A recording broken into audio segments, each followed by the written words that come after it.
Jusqu'à quelle profondeur la mort de Christ doit-elle pénétrer en nous? Plus profond encore, toujours plus profond, disait Colossiens 3, 2, 3. Affectionnez-vous aux choses d'en haut. Mettez votre cœur dans les choses d'en haut.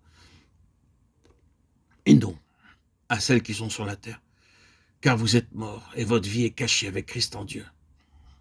Si profondément que notre vie sera vécue dorénavant dans le ciel avec Christ en Dieu, telle doit être la suite normale de notre expérience.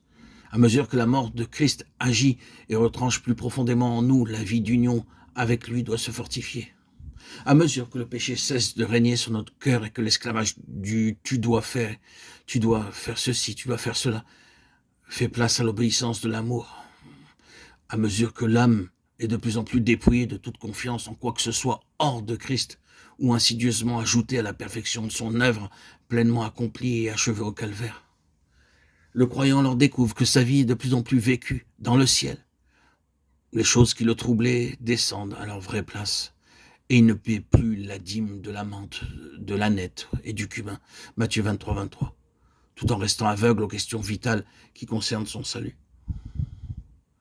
Si profondément que désormais le cœur est attaché aux choses d'en haut et non plus à celles qui sont sur la terre. Il n'a pas fallu de grandes luttes pour en arriver à lâcher ces choses terrestres.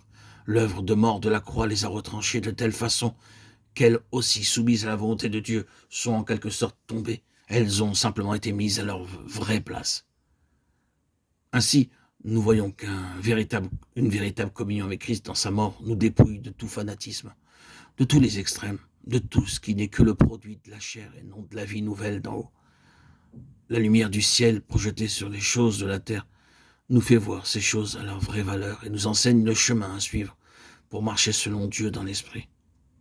Quand un homme meurt, physiquement parlant, il doit abandonner ses possessions, si grandes soient-elles. Essayez de vous représenter cet homme venant vivre à nouveau sur la terre.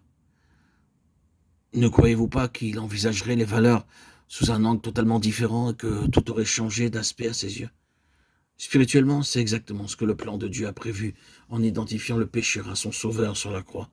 La mort de Christ, appropriée aux croyants, le sépare des choses terrestres, si bien qu'il vit désormais comme quelqu'un qui a sa demeure dans le ciel. Jusqu'à quelle profondeur la croix ira-t-elle? Touchera-t-elle à vos vêtements, à vos ambitions, à vos biens? Ce n'est pas tellement de remporter la victoire à l'égard de ces choses qu'il s'agit, mais plutôt de mourir à chacune d'elles dans la mort de Christ. Mais plus profonde encore doit être le cri de notre âme.